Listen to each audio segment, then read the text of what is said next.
বাংলাদেশের ছেলেরা ওর বাপ মা বলছে যে আমার ছেলের মেধা ভালো, গোল্ডেন পেয়েছে, আমি তাকে বড় ডাক্তার বানাবো, আমি তাকে বড় ইঞ্জিনিয়ার বানাবো।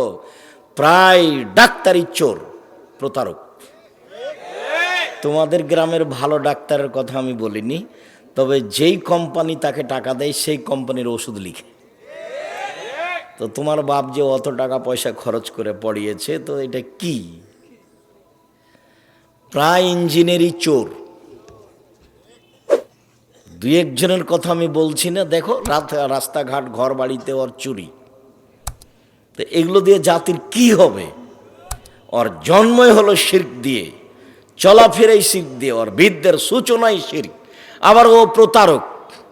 তোমার বাপ তো যেদিন তুমি ম্যাট্রিক পরীক্ষা দাও, ভালো রেজাল্টের জন্য তিনজন শিক্ষক রেখেছিল। যেদিন তুমি বিশ্ববিদ্যালয়ে ভর্তি হওয়া ইন্টারের পরে, সেদিন সাবজেক্ট প্রতি একটা করে শিক্ষক রেখেছে। আমার ছেলের মেধা ভালো। তোমার বাপের কত গল্প, আর তোমার মায়ের খালার সামনে করে, ফুফুর সামনে করে, বোনের সামনে করে। তোমার বাপের আর তোমার মায়ের গল্প খালি বন্যার মতো ভাসছে, সেটা তুমিও জানো। তুমি মেধাবী ছেলে, তো মেধার ফলাফলে তুমি হলে চোর, মেধার ফলাফলে তুমি হলে প্রতারক। আর তোমার মেধা যদি খুব বেশি ভালো হয়, সিরাজগঞ্জ জেলায় বাড়ি হিসেবে চলে গেছো লন্ডন আমেরিকায়, তারপরে তোমাকে তো তারা বড় চাকরি দিবে না। আবদুল্লাহর বক্তব্য শোনো, এরা সব গোলাম, গোলামকে ওরা বড় চাকরি দিবে? খুব মেধা ভালো হিসাবে ওকে বলেছে যে আপনি হলেন সুইপারদের প্রধান, বেতন 5 লাখ। তো এখন যদি ও ঢাকা পিজি হাসপাতালে ডাক্তার হয়, তো বেতন 3 লাখ। তো ওখানে ও 5 লাখ বেতনে তো থাকবেই। আবারও বলছে তো তোকে সিটিজেন দিলাম, তুই এ নাগরিক। তো এখন বলছে যে আমি আমেরিকার নাগরিক, আমি আমেরিকার নাগরিক, আমি লন্ডনের নাগরিক। ওর বাপও বলছে, আর মাও বলছে। ছেলে কিন্তু সুইপারের প্রধান। তো ওইরকমই আমি এখন বাড়িতে ঢুকছি, তা আমার আগে এখনই বাড়ির মালিক আছে। তো ছেলে বের হয়েছে, ছেলে এখন বাপকে বলছে গুড মর্নিং। তখন বাপও বলছে গুড মর্নিং। সকালে ফজরের সালাতের পরের ঘটনা। এখন আমি কি করতে পারি? খেতে বসে আমি এখন বলছি ভাইজান আমি কি বলি, আসলে লন্ডন টাকা ইনকাম করতে এসেছি, ধর্ম বিক্রি করতে আসিনি, আদর্শ বিক্রি করে খেতে রাজি নই। কয়েক কোটি গুড মর্নিং যদি এক পাল্লায় দাও, আর একটা যদি আসসালামু আলাইকুম এক পাল্লায় দাও, বলো তো কোন পাল্লা ভারী হবে? তো তোমার বাপ তোমাকে কি শিখালো? তোমার বাপ মায়ের অবস্থা দেখলে আমার মনে হয় চাঁপাইনবাবগঞ্জের ভাষা, আমও গেল ছালাও গেল, কাঁদতে কাঁদতে 2 চোখও গেল। আর যদি চাঁপাইনবাবগঞ্জের ভাষা বুঝতে না পারো, তাহলে ছোটকালে একটা কবিতা পড়েছিল, ওইটা বললে ভালো বুঝতে পারবা। সেটা কি? বাবু বলে মাঝি চাঁদ কেন বাড়ে কমে রে। তো মাঝি বলছে এসব কি আর আমি জানি, তোর জীবন চারা নাই মিছে। মাঝি এই হয় কেন রে, ওসব কি আর আমি জানি, দেখি তোর জীবন আটা নাই মিছে। মাঝি এসব বলতে পারিস, আমি কি ওসব জানি, দেখি তোর জীবন 12 আনাই মিছে। এই পর্যন্ত বাবু পৌঁছেছে। তো বাতাস উঠেছে, নৌকা হিলে উঠেছে। এখন মাঝি বলছে বাবু সাঁতার জানো বাবু? তখন বাবু বলছে না রে মাঝি, না আমি তো সাঁতার জানি না। এখন মাঝি বলছে বাবু এখন দেখি তোর জীবন 16 আনাই মিছে। তোমার বাপের অবস্থা এই, তোমার মায়ের অবস্থা এই, দেখো তুমি তলিয়ে। না না, তোমার মা বুঝে ছেলে মানুষ করা। আরে ছেলে মানুষ করতে হবে জাতির জন্য, জাতিকে পরকালমুখী করার জন্য। তোমার বাপ টাকার স্বার্থে ছেলে মানুষ করেছে। তোমার বাপ জোর করে টাকা নিতে পারবে? তুমি এই দেশে চাকরি করো কোম্পানিতে, 10 লক্ষ টাকা তোমার বেতন, কোম্পানি। আর যে কোম্পানির মালিক সে হলো ভোদাই, ও অক্ষরও চিনে না। কত দেখবে? তাহলে টাকা ভোদাইয়ের না তোমার বাপের? টাকা তো উপর থেকে লেখা আছে, টাকা কত ইনকাম করবা তুমি লেখা আছে উপর থেকে। হায়াতাহা অমাউতাহা অরিস্কাহা অমাসায়েবা। আমি মাস্ক ব্যবহার করিনি, মাস্ক ব্যবহার করে ভাগ্য বাড়াতে আমি রাজি নই। কেন? আল্লাহ নবী বলেছেন যে মানুষের সৃষ্টির 50,000 বছর পূর্বে, আদমের সৃষ্টির 50,000 বছর পূর্বে ওর লেখা আছে 4টে জিনিস। 1 তার মরণ, 2 তার জীবন, 3 তার রুজি, 4 তার বিপদ আপদ। করোনা, করোনা লেখা আছে। যদি সেদিন তার করোনা লেখা হয়ে থাকে আর আজকে যদি পাথরের ভিতরে ঢুকে রেহাই পাবে না। তো ঢাকা গেছি আমি এক করোনার লোককে দেখতে, তোর ছেলে মেয়ে বলছে হুজুর ভিতরে আসেন না, হুজুর ভিতরে আসেন না, হুজুর ভিতরে আসেন না। বলো কি তুমি? তোমার বাপের গায়ে হাত দিয়ে দোয়া পড়ে যাব আমি আব্দুর রাজ্জাক বিন ইউসুফ, করোনার 5 পয়সা দাম দিই না আমি। শোনো, এতে যদি আমারও করোনা হয় বলবো না তোমার বাপের গায়ে হাত দিয়েছিলাম সেই জন্য আমার করোনা হয়েছে। আমি বলবো পৃথিবী সৃষ্টির 50,000 বছর পূর্বে আমার ভাগ্যে করোনা লেখা ছিল, তাই হয়েছে।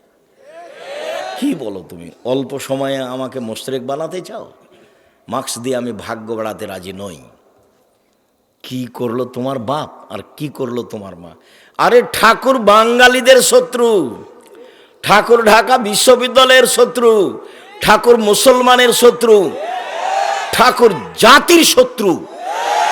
যেদিন ভারত বাংলাদেশ পাকিস্তানের মুসলমান ইংরেজদের হাতে নির্যাতিত, সেদিন ঠাকুর লন্ডনে মুছ পাকায়। সেদিন ঠাকুরের মান মর্যাদা লন্ডনে দেখে কে? সেই ঠাকুরের কবিতা আমার ছেলে পড়ে? আমি অত কাপুরুষ নই, আমি অত মূর্খ নই। আমি আপনাকে কোনো দিন শিক্ষিত মনে করতে পারিনি, না আপনাকে, না আপনার ছেলেকে, না আপনার মেয়েকে, না আপনার জাতিকে। আমি আব্দুর রাজ্জাক বিন ইউসুফ 90 সাল থেকে আছি, এইভাবেই আছি। আমার ছেলেকে সকালে উঠে 1 মিনিটের জন্য আমি বলতে দিতে রাজি নই, ও কালিমা তোমার আকাশ, ও কালিমা তোমার বাতাস। আমি 90 সাল থেকে বলে আসি তোর বাপের আকাশ, এই কথা আমি সেদিন থেকে বলে আসি। মামলা তো সুনামগঞ্জ কোর্টে 1000 কোটি টাকার আর সিলেট কোর্টে 5000 কোটি টাকার। এই কারণে আমি নাকি ঠাকুরের নিন্দা করেছি, ঠাকুরের মানের হানি হয়েছে। কি তোর বাপের আকাশ, এটা ঠাকুরের কি হয়েছে? মানের হানি হয়েছে। ঠাকুর বলেছে ও কালিমা তোমার আকাশ, ও কালিমা তোমার বাতাস। তোমার বাপের সাজে, তোমার মায়ের সাজে, আমার সাজে না বেটা। তোমার মায়ের সাজে, তোমার বাপের সাজে, তোমার সাজে, তোমার বোনের সাজে, আমি আব্দুর রাজ্জাক বিন ইউসুফ আমার সাজে না। আমি কোনোদিনটা গ্রহণ করিনি। এত বড় ন্যাক্কারজনক নোংরা কথা, আল্লাহর সাথে শিরক করা, এই কাজ আমি গ্রহণ করি না, করবো না ইনশাআল্লাহ। সম্মানিত দিনী ভাই বোন, বলছিলাম বিচারের মাঠে আল্লাহ বলবেন, আদম সন্তান শোনো, তোমার যেই পরিমাণ পাপ আমার সেই পরিমাণ ক্ষমা। আদমের ছেলে মেয়ে শোনো, তোমার যেই পরিমাণ পাপ আমার সেই পরিমাণ ক্ষমা। তোমার পাপ যত আমার ক্ষমা তত, যদি শিরক না থাকে। নেন এবার, কিন্তু বাংলাদেশ কথায় কথায় শিরক, কাজে কর্মে শিরক, ওর বিদ্যায় শিরক, ওর লেখাপড়ায় শিরক, ওর জাতাতি শিরক, ওর খাওয়া পিনা শিরক। তো কি দিয়ে টিকবে বিচারের মাঠে? তাহাজ্জুদ পড়ে হবে? তাহাজ্জুদ পড়ে হবে না তো, শিরক বন্ধ করতে হবে। ইঁদারাতে কুকুর পড়েছে, তো বলছে যে 30 বালতি পানি উঠাও, তাহলে কুকুর পবিত্র হয়ে যাবে। তো বলছে ভাইজান কুকুর ভেতরেই আছে, তাহলে কি হবে? উঠাতেই আছে, তো ওঠাতেই থাকলে তো আর হবে না। আগে ওকে উঠে ফেলতে হবে, আগে শিরক বন্ধ করতে হবে জাতির, তারপরে আল্লাহকে বলা। জাতি শিরকে ডুবে আছে, আর আপনি বলছেন আমার ছেলে বড় শিক্ষিত। আমার ছেলে গোল্ডেন পেয়েছে, আমার ছেলে লন্ডনে থাকে, আমার ছেলে উচ্চ শিক্ষিত। ছেলে তো মানুষ করবেন জাতির জন্য, যা হবে হবে। আল্লাহ রসুল বলছেন আনফেকালা ইয়ালেক মিন তাওলিক, তুমি তোমার ছেলে মেয়ের পিছনে পয়সা খরচ করো, তোমার উপার্জিত সম্পদ। এই দেশের কর্ণসূতির তালুকদার তার ছেলে মেয়েকে মানুষ করবে তালুকদারি জমিদারি দিয়ে, আপনি মানুষ করবেন চাকরি করে। আরেকজন মানুষ করবে তার ছেলে মেয়েকে দিন মজুরি করে, আরেকজন মানুষ করবে তার ছেলে মেয়েকে ভিক্ষা করে। উপার্জনের শেষ পথ ভিক্ষা, উপার্জনের শেষ পথ ভিক্ষা। ছেলে মেয়েকে মানুষ করতেই হবে, এটা আল্লাহর আদেশ। আল্লাহ রসুল বলছেন ফাদ্দা বেমা তাউলো, তোমার উপার্জিত সম্পদ খরচ করো তোমার ছেলে মেয়ের পিছনে। ছেলে মেয়েকে জাতির কল্যাণের জন্য মানুষ করতে হবে যে কোনো মূল্যে। মানুষ হিসাবে জীবন বাজি রেখে প্রাণপণে চেষ্টা চালিয়ে যাব। ছেলেকে সমর্পণ করেছি জাতির জন্য, নিজের জন্য নয়। রুজি আমার ভাগ্যে যেটা লেখা আছে সেটা হবেই, আমার ছেলের ভাগ্যে যেটা লেখা আছে সেটা হবেই। যদি আমার ছেলে বিদ্যা দিয়ে বড় বিদ্বান হতো, পয়সা উপার্জন করত, তাহলে ভোদাই মালিকের অধীনে 10 লক্ষ টাকা বেতনে চাকরি করতো না। ভোদাই মালিক সে অক্ষরও চিনে না, সে কোটি কোটি টাকার মালিক। সেই হলো কোম্পানির প্রধান, এমডি ওই, আর আপনার ছেলে মেধাবী ওখানে চাকরি করে। যখন আপনার ছেলে ওর ঘরে ঢোকে তখন বলে স্যার স্যার স্যার এরকম করে। দেখেননি আপনার ছেলেকে? বেতন 10 লক্ষ। আপনি মনে করছেন যে অনেক টাকা, কিন্তু ওখানে যাও সিজদা করে। কেন এবার হবে? গোলাম কেন? আব্দুল্লাহর বক্তব্য শোনেন, গোলাম থেকে বের হয়ে আসতে হবে, দাসত্ব থেকে বের হয়ে আসতে হবে, তারপরে কোনো কথা। এই জন্য মক্তব চালু করেছে। দেশ বিদেশ ঘুরে এসে ভাবছে যে আব্বু আপনাকে তো দেখলাম 30 বছর থেকে বক্তব্য দিতে, আর মুসলমানকে দেখলাম দেশ ঘুরে, তাতে দেখলাম মুসলমান সব দেশে গোলাম, দাস হিসেবে বসবাস করে। দাস থেকে জাতিকে মুক্ত করতে হলে জাতির আকীদা সংশোধন করতে হবে এবং সুন্দর করে আগে কোরআন পড়া শিখাতে হবে। সেই জন্য জীবন বাজি রেখে চেষ্টা চালাবো ইনশাল্লাহ। টেকনাফ থেকে তেঁতুলিয়া পর্যন্ত মক্তব চালু করবো ইনশাল্লাহ। জামিয়া সালাফির অধীনে আব্দুল্লাহর মক্তব চলে এখন 650। জামিয়া সালাফির অধীনে মাদ্রাসা চলে 160টা। আর চলমান জামিয়া সালাফিয়া রাজশাহী 50 বিঘা জমির ওপরে। চলমান রাজশাহী, চলমান জামিয়া সালাফে রূপগঞ্জ নারায়ণগঞ্জ প্রায় 100 বিঘা জমির ওপরে। চলমান জামিয়া সালাফিয়া দিনাজপুরে 20 বিঘা জমির ওপরে। চলমান রাজশাহী বরিশালে জামিয়া সালাফের জমি আছে, জামিয়া সালাফের নামে নেবরাস হিসাবে। ময়মনসিংহে আছে, ঝিনাইদহে আছে, কুষ্টিয়াতে আছে, ফেনীতে আছে, চট্টগ্রামে আছে, কুমিল্লায় আছে, আর বহু জেলায় আছে। আর এগুলো সম্পৃক্ত প্রতিষ্ঠান। এখানে আমি আরও একটা আপনাকে কথা বলতে চাচ্ছি যে আপনি দল সংগঠন করে জামিয়া সালাফের বিরুদ্ধে লড়ে অযথা পরকাল হারাবে। মুখ খুলিয়েন না, খুললে নিজেকে খাটো মনে করতে হবে। 5000 ছেলে মেয়ে পড়ে জামিয়া সালাফে। কতটি? 5000। দেশ বিদেশের শিক্ষক মিলে শিক্ষক আছেন 300 জন। প্রতি মাসে বেতন লাগে 40 লক্ষ, শুধু খালি শিক্ষক যারা জামিয়া সালাফে অধীনে আছে। তো তার বিরুদ্ধে কথা বলে কি করবেন? নিজেকে হারাবেন, আপনার পরকালও হারাবে, ইহকালও হারাবে, টিকতে পারবেন না তো।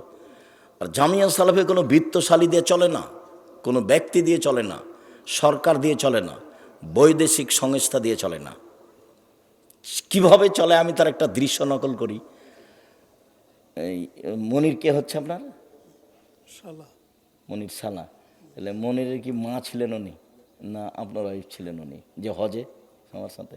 আমার ওয়াইফ ছিল। এই যে এনার ওয়াইফের কথা আমি নকল করি, আমি সামনাসামনি বলতে চাচ্ছি না, তো ও চলে আসলাম।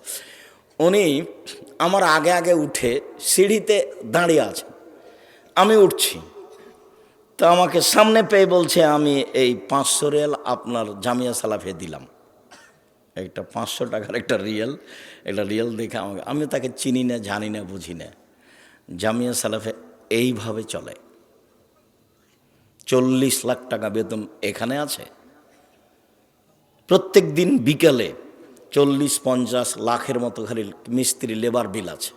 কিভাবে চলে আমি সেটাও জানি না। শিক্ষক জানে না জামিয়া সালাফে কিভাবে চলে, ছাত্র জানার তো কোনো প্রশ্নই আসে না। জামিয়া সালাফের রসিদ বই বাহিরে ব্যবহার হয় না। কোনো শিক্ষক রসিদ বই ব্যবহার করতে পারবে না, তাহলে তার জরিমানা হবে। জামিয়া সালাফে কিভাবে চলে ছাত্র জানে না, শিক্ষক জানে না, কমিটি জানে না, আমি ভালোভাবে জানি না, তো আপনি কিভাবে জানবেন? জামিয়া সালাফের নিচে কোনো ভিত্তি নাই, এমনি চলমান ভ্রাম্যমান জামিয়া সালাফিয়া। আর আমি তো কোনো বৃত্তশালী নই। আমার আব্বা সাধারণ ছোট কৃষক মানুষ, জমি জায়গা অল্প ছিল, সেটা আমার আব্বাকে লাশ মাটি দেওয়ার পরে ভাগ করেছি। কিন্তু আমি জমি জায়গা চিনি, আমার ছোট ভাই চিনে না, আমরা জমি জায়গায় যাই না। আমার মা অপছন্দ করতেন আমাদের জমি জায়গার খোঁজ নেওয়া, সেই জন্য আজও নি না, ওটা খোঁজ খবরই রাখি না আমরা। কিন্তু আমরা ওইটুকুকে সামনে রেখে বলি, কোনো মানুষ আমাকে এই যে 90 সাল থেকে বলতে পারবে না যে আব্দুর রাজ্জাক সাহেব একদিন আমার কাছে পথ খরচ চেয়েছিল, রুজি ওখান দিয়ে দিবে আল্লাহ ইনশাল্লাহ, আপনার কাছে 10 টাকা নিতে হবে তারপর আমার রুজি হবে, এটা আমি কোনোদিন ভাবিনি। কোনোদিন সভাপতি, সেক্রেটারি, মসজিদ হোক, বক্তব্য হোক, সম্মেলন হোক, কাউকে হিসাব করে একটা বাক্য বলতে হবে এরকম আমার জীবনে কোনোদিন ঘটেনি। এরকম আমার কোনোদিন 1 মিনিটের জন্য ঘটেনি যে আপনাকে হিসাব করে কথা বলতে হবে, আপনি কত বড় মানুষ। কত এমপি মন্ত্রী আমার প্রোগ্রামে আসলো, এসব বলছে যে 1 মিনিট সময় দিবেন। তা আমি ওইভাবে অপমান করিনি যে আমি কোরআন হাদিসের অনুবাদ করছি আর আপনি মধ্যে কথা বলতে চান, এ তো বহু বড় মুশকিল কথা। এইভাবে আমি বলিনি, তাকে আমি বলেছি কোরআন হাদিসের আলোচনা চলছে, মাননীয় মন্ত্রী সাহেব কিছুক্ষণ অপেক্ষা করবেন। আমার কথা বলা শেষ হয়েছে, তখন উনি কথা বলেছেন। কত এমপি মন্ত্রীকে আমি দেখলাম, বক্তব্য ছেড়ে দিয়ে তাকে কথা বলতে দিব, এরকম আমার জীবনে একদিন 1 মিনিটের জন্য ঘটেনি। একবারে একই মাপে আছি 90 সাল থেকে এখন পর্যন্ত, আলহামদুলিল্লাহ। 19-20 আমি বুঝি না। সম্মানিত দিনী ভাই বোন, শিরক মহাপাপ। শিরক যত বড়ই পাপ হোক না কেন, সারা জীবনটাই শিরক করেছেন, এখন আল্লাহকে বলেন আল্লাহ আমার ভুল হয়েছে, তুমি আমাকে মাফ করো, ইনশাল্লাহ ক্ষমা হয়ে যাবে। উনি ক্ষমার জন্য প্রতীক্ষমান রয়েছেন। কিন্তু এই যে নির্বাচনে আর একজনকে বলেছেন ও খারাপ, এখন আল্লাহর কাছে বলেন তো যে আল্লাহ মাফ করেন আমাকে, বলেন আজীবন পর্যন্ত। কোনো একদিন যদি চেয়ারম্যানের গালি দেওয়া পাপ ক্ষমা হয়ে যায়, তাহলে ইসলাম ধর্ম হবে মিথ্যা আর আল্লাহ হবেন অত্যাচারী, জালেম। আল্লাহ বলেছেন ইন্নী হারাম তো জুলমা আলাইয়া, আমি আল্লাহ অত্যাচারকে আমার উপরে হারাম করেছি, আমি অত্যাচার করব না। তুমি যার বদনাম করেছো ক্ষমা সেখানে নাও, আমার কাছে কেন? পাপের জগতে সুদ খাওয়া মহাপাপ। আপনাকে অবাক হতে হবে, সুদের পাপের যে ভাষা আল্লাহ নবী উল্লেখ করেছেন, পৃথিবীর কোনো পাপের ভাষা এভাবে উল্লেখ করেননি। একবার আল্লাহ রাসূল বলছেন মাইয়াকুলু দিরহামু রিবাহু ইয়ালাম আসাদ্দু মিন সিত্তাতি ওয়া সালাসিনা জিনিয়া, কে যদি জেনে শুনে 1 টাকা সুদ খায়, 36 বার জেনা করে যত পাপ হবে, 1 টাকা সুদ খেলে তার চেয়ে বেশি পাপ হবে। রাসূল সাল্লাল্লাহু আলাইহি ওয়াসাল্লাম বলছেন আর রিবা সাবুনা জুজান, আয়েশা রাদিয়াল্লাহু আনহা মাহু, সুদের পাপের 70টি ভাগ রয়েছে, ছোট থেকে বড়, বড় থেকে ছোট। তার সবচেয়ে ছোট ভাগ হলো মার সাথে জেনা করলে যেমন পাপ হয়।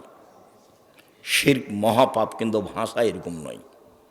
পিতা মাতার অবাধ্য চলা পৃথিবীতে 2য় মহাপাপ, কিন্তু ভাষা এমন নয়। মিথ্যা সাক্ষী পৃথিবীতে 3য় মহাপাপ। সিরাজগঞ্জ জেলে বহু মানুষ আছে 20 বছর 30 বছর থেকে, ও নিজেও জানে না আমি কেন জেলে। জজ জানে না ঘটনা কি, উকিল জানে না ঘটনা কি, সাক্ষীও জানে না ঘটনা কি। সাক্ষীকে 50,000 টাকা দিয়েছে আর বলে দিয়েছে তুই এভাবে বলবি জজের সামনে, কি আমি 2 চোখে মারতে দেখেছি। যার কথা বলছে যে আমি 2 চোখে মারতে দেখেছি, সে কিন্তু সে সিরাজগঞ্জে ছিল না সেদিন, অথচ বলছে যে আমি 2 চোখে মারতে দেখেছি। তাহলে সাক্ষীও জানে না ঘটনা কি, উকিল তো জানেই না, জজ তো জানেই না। এখন যে ব্যক্তি জেলে আছে সেও বলছে ব্যাপারটা কি রে, আমি কেন জেলে? আল্লাহ রাসূল বলছেন লা ইয়াদরিল কাতিল ফিমা কাতালা ওয়াল মাকতুলু ফিমা কুতিলা, হত্যাকারী বুঝবে না কেন আমি মারছি, নিহত ব্যক্তি বুঝবে না কেন আমি মরলাম। যে মারছে তাকে 1 লাখ টাকা দিয়েছে, বলেছে অমুককে মেরাই, তো এখন ওকে গিয়ে মারছে, তো কেন মারছো তো জানে না। আর যাকে মারা হচ্ছে সে বলছে আমি তাকে চিনি না, আমাকে মারছে কেন, ঘটনা কি, মারলই তো। আল্লাহ রাসূল বলছেন হত্যাকারী জানে না কেন আমি মারছি, নিহত ব্যক্তি জানে না কেন আমি মরলাম। 20 বছর থেকে জেলে আছো, নিজে জানে না আমি কেন জেলে। ও কি জানবে? জজও জানে না। ও কি জানবে? উকিলও জানে না। ও কি জানবে? সাক্ষীও জানে না। যার কারণে সাক্ষী পৃথিবীতে তৃতীয় মহাপাপ। মিথ্যা সাক্ষী পৃথিবীতে তৃতীয় মহাপাপ। মিথ্যা সাক্ষী পৃথিবীতে তৃতীয় মহাপাপ। দ্বিতীয় মহাপাপ বাপ মায়ের অবাধ্য চলা।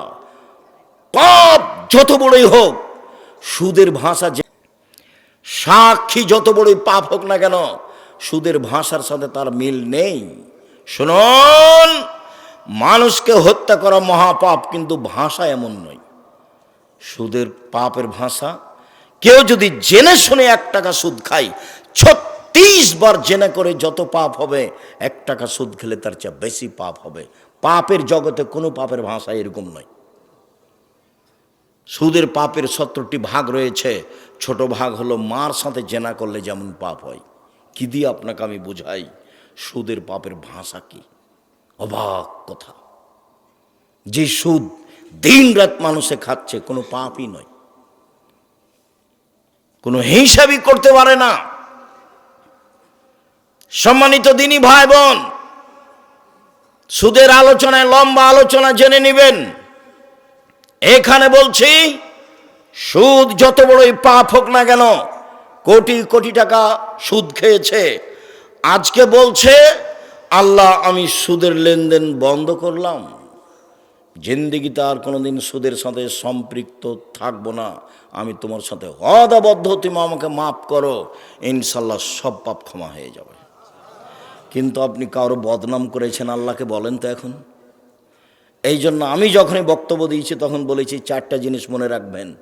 1, 5 ওয়াক্ত সালাত, 2, হালাল রুজি, 3, কোরআন তেলাওয়াত, 4, আড্ডা পিটা নিষেধ। আড্ডা পিটা 2 ধরনের। একটা দোকানে বসে ঘন্টার ঘন্টা গল্প করছেন, কার কথা যে কি বলছেন ধোলায় অন্ধকার। ওদিকে ল্যাংটা মেয়ে নাচছে, আর এই আপনি বসে আছেন আর একজনের বদনাম করছেন। আর একটা হলো মোবাইল নিয়ে ঘন্টার ঘন্টা ল্যাংটা মেয়ে দেখায়, হলো আড্ডা পিটা। এসব আড্ডা পিটা একেবারেই হারাম।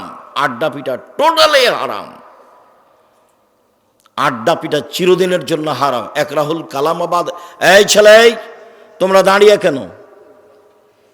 যদি জায়গা না থাকে বসার সেটা ভিন্ন কথা। আপনারা যারা দাঁড়িয়ে আছেন দয়া করে বসে কিছুক্ষণ কথা শোনেন। আপনার বিরক্তির আগে আমরা কথা শেষ করবো ইনশাআল্লাহ। যারা সামনে বসে আছেন বসে থাকা দেখে ভালো। এই তুমি দাঁড়িয়ে আছো কেন? ওখানে কি করছো তুমি? মানুষের তোমার দাঁড়িয়ে থাকাতে কষ্ট পাচ্ছে, এটা বুঝতে চাও না তুমি? বাস তুমি মেশিন ঠিক করেছো, প্রথমে 1 মিনিট ঠিক করে তুমি বসে থাকো। রাসূল সাল্লাল্লাহু আলাইহি সাল্লাম যখন কথা বলতেন তখন সাহাবীগণকে বসতে বলতেন, এইটাও সুন্নাত। কি করবে এভাবে মারামারি করে, দাপট দেখিয়ে, ক্ষমতা দেখিয়ে, মানুষকে অপমান করে, মানুষকে জেল হাজতে দিয়ে কি করবা? মরলেই জাহান্নাম। যারা দাপট দেখাচ্ছে, যারা ক্ষমতা দেখাচ্ছে, যারা মানুষকে অপমান করছে, যারা মানুষকে জেল হাজতে দিচ্ছে, এদের মরার পরই জাহান্নাম। ও হলো জালেম। আর জুলুম খুব কঠিন জিনিস, বিচারও পরে হবে। যারা জাকাত দেয় না তাদের বিচার পরে হবে কেন? ওরাও জালেম।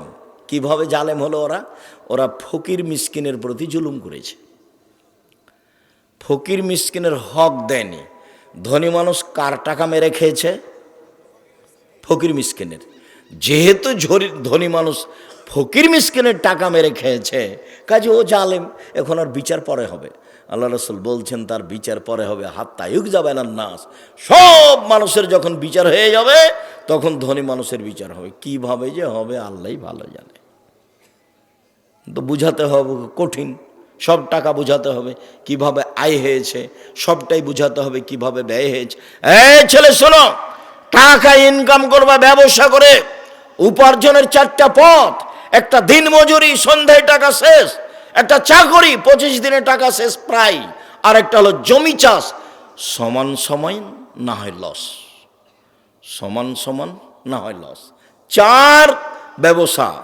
রাসূল সাল্লাল্লাহু আলাইহি ওয়াসাল্লাম বলছেন সত্যবাদী বিশ্বস্ত ব্যবসায়ীরা নবীগণের সাথে জান্নাতে থাকবেন।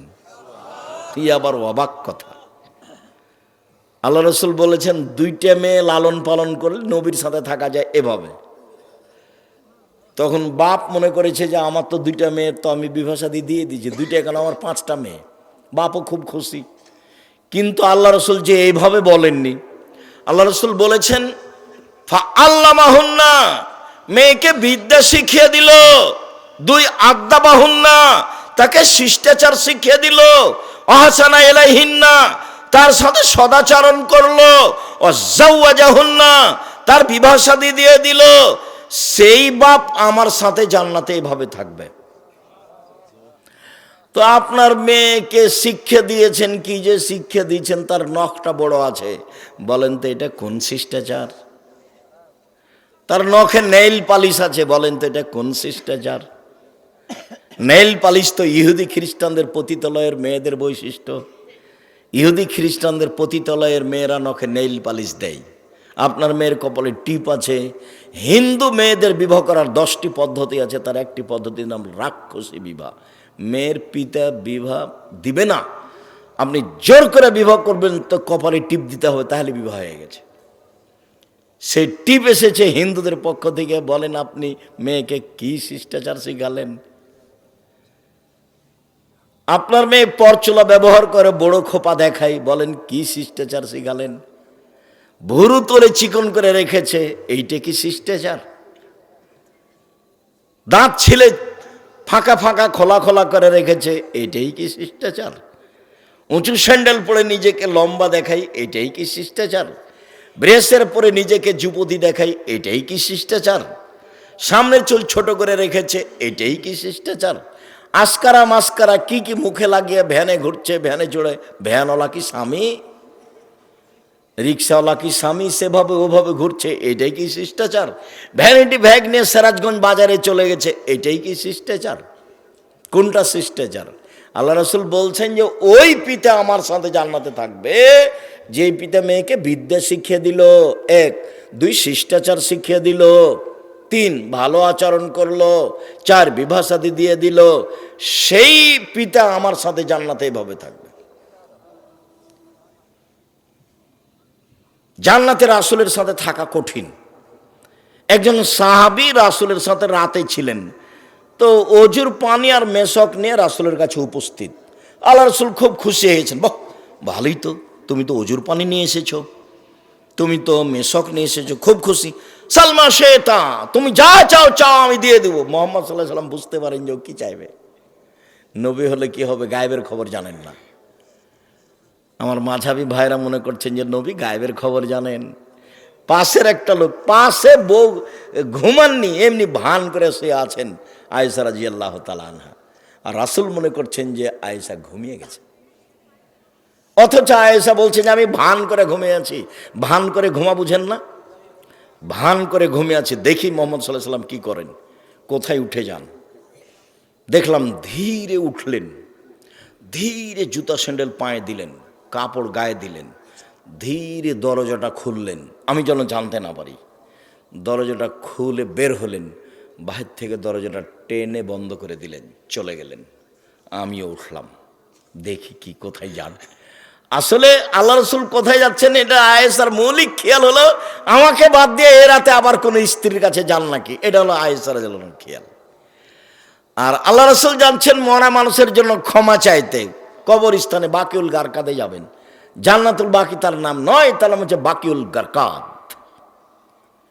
ভারত বাংলাদেশ পাকিস্তানের নাম দিয়েছে জিন পাহাড়, আর জান্নাতুল বাকি কবরস্থানের নাম দিয়েছে জান্নাতুল বাকি, নাম বাকিউল গারকাদ। তো এবার উঠে দেখছেন, দেখি কোথায়, ওই যে কবরস্থানে 100 গজ দূরে হবে, আর পাশেই মসজিদে নববীর সাথে কবরস্থান। ওই যে হাত তুলে দোয়া করলেন, 1 বার 2 বার 3 বার হাত তুলে দোয়া করলেন। তারপরে হাঁটতে লাগলেন ফিরে, আমিও ঘুরে হাঁটতে লাগলাম। দেখলাম জোরে হাঁটলেন, আমিও জোরে হাঁটলাম। দেখলাম একটু দৌড়াচ্ছে, আমিও জোরে দৌড়াচ্ছি। আমি আগেই বিছানায় চলে এসেছি। আমি যখন আগেই বিছানায় চলে এসেছি, আমার পাশে এসে বলছেন, কি খবর আয়েশা, হাঁপাচ্ছ কেন? তখন আমি বললাম যে আমি তো মিথ্যে কথা বললে জিবরাইল আপনাকে বলে দিবে। আসলে আমি পরীক্ষা করছিলাম আপনি যান কোথায়।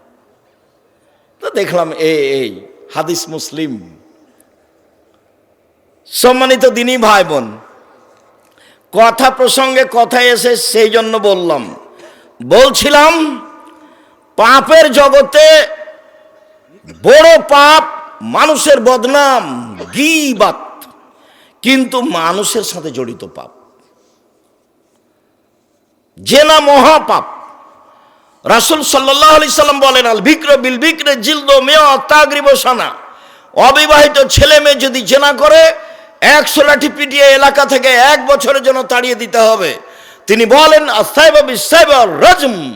বিবাহিত পুরুষ নারী যদি জেনা করে তাহলে তাকে ইট ঢেল পাথর দিয়ে মেরে মেরে মেরে ফেলতে হবে, তাকে মারতেই হবে। বিবাহ করার পরে জেনায় লিপ্ত হলে তার বেঁচে থাকার পৃথিবীতে কোনো পথই নেই। 3 শ্রেণীর মানুষকে হত্যা করতে হয়, 2 শ্রেণীর মানুষের বাঁচার পথ আছে। এক, কেউ বলল আমি কোরআন মাজিদ মানি না, তাহলে ও মোরতাদ, সরকারিভাবে তাকে হত্যা করতে হবে। সরকারিভাবে তাকে ফাঁসির মঞ্চে নিয়ে যাওয়া হয়েছে, ফাঁস গলায় দেওয়া হবে। ও বলছে আমার ভুল হয়েছে, আমার ভুল হয়েছে, আমার ভুল হয়েছে। কোরআন মাজিদ আল্লাহর বিধান, আল্লাহর কালাম, আমি ভুল স্বীকার করলাম, তখন তাকে ফাঁস থেকে নামিয়ে নিতে হবে। পাপ ছিল হত্যার। 2, কেসাস। আপনি আমাকে হত্যা করেছেন, আমার বাপ আপনাকে হত্যা করে নেবে, এর নাম কেসাস। কোরআন মাজিদে উল্লেখ হয়েছে আয়াত, কত হাদিস। এখন আপনার কেসাস হিসেবে আপনাকে ফাঁসির মঞ্চে নিয়ে যাওয়া হয়েছে, আপনি আমাকে হত্যা করেছেন, এখন আপনার গলায় ফাঁস দেওয়া হবে। তখন আমার বাপ মা চিল্লাচিল্লি করে বলছে, আমরা মাফ করে দিলাম, কেসাস নেব না, আমরা মাফ করে দিলাম, কেসাস নেব না। তাহলে তাকে ফাঁস থেকে নামিয়ে নিতে হবে। পাপ ছিল হত্যার যোগ্য, কিন্তু ফাঁসি হলো না। 3, বিবাহ করার পরে যদি কেউ জিনায় লিপ্ত হয় তাহলে তাকে ইট ঢেল পাথর দিয়ে মেরে মেরে মেরে ফেলতে হবে, ফাঁসি দিতে হবে। বেঁচে থাকার পৃথিবীতে কোনো পথঘাট নেই। 1 মিনিট। গামেদ সম্প্রদায়ের একজন মহিলা এসে বলছে আল্লাহ রসুলকে, তাহির নিয়া রাসূলুল্লাহ সাল্লাল্লাহু আলাইহি ওয়াসাল্লাম আমাকে পবিত্র করেন। মহিলা এসে বলছে, তখন আল্লাহ রসুল বলছেন, ইরজাই, বাড়ি ফিরে যাও, আস্তাগফিরিল্লাহ, আল্লাহর নিকটে ক্ষমা চাও, ও তুবি ইলাইহি, তুমি তওবা করো, তোমার পাপ ক্ষমা হয়ে যাবে। তখন মহিলাটি বলছে, আতরাদ্দাদানি কামা রাদ্দাদা মাইজুবনে মালিক।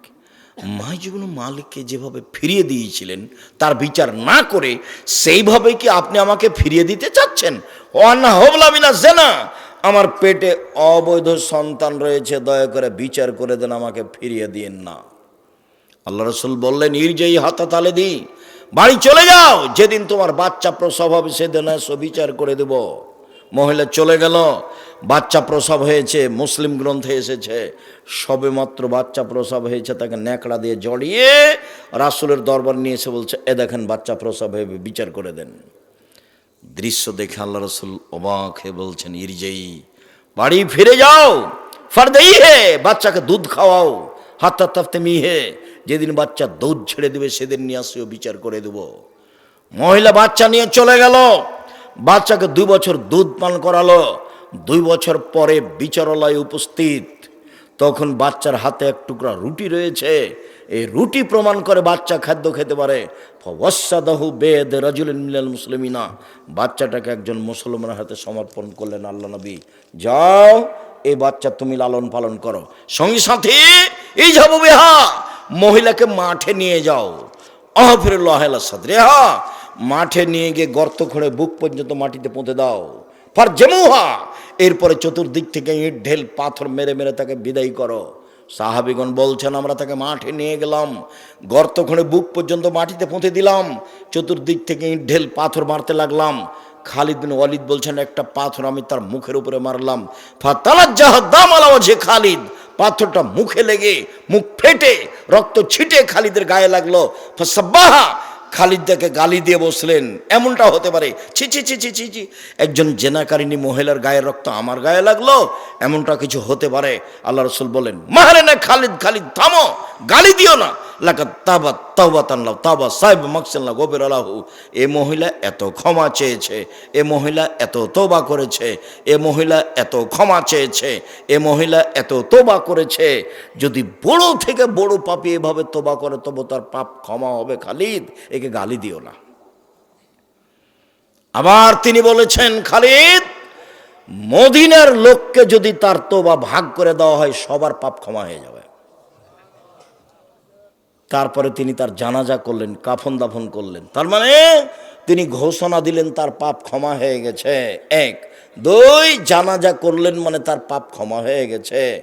তিন, কাফন দাফন তিনি নিজে করলেন মানে তার পাপ ক্ষমা হয়ে গেছে। এরপরেও পৃথিবীর এত বড় মানুষ, পৃথিবীর ইতিহাসে এত বড় দামি মানুষ জন্ম নেয়নি, কেউ নিবে না কেউ। বিচারের মাঠে তিনি যা বলবেন তাই হবে। তার নাম মোহাম্মদ সাল্লাল্লাহু আলাইহি সাল্লাম।